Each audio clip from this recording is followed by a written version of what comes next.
Whoa, what's with all the balloons? Oh. Congratulations for completing the first 2 challenges. There's the final challenge and the C5 Aircross is yours for the entire weekend. Wow, sweet. What is it? All you need to do is to answer one simple question. 87 balloons make up 1 cubic meter. 1 cubic meter is 1,000 liters. Is a math. Yeah, it's a maths question. Okay, we need a calculator. Yep. Alright.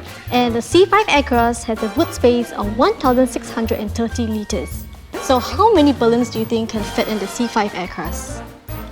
Okay, well, 142.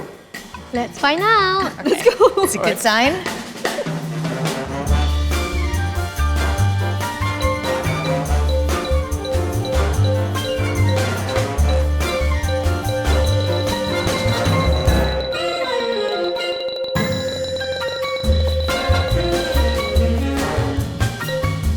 Congratulations on completing all 3 challenges. And now the C5 Aircross is yours for the weekend. Really? Yes. so Yang, where do you plan to take me this weekend?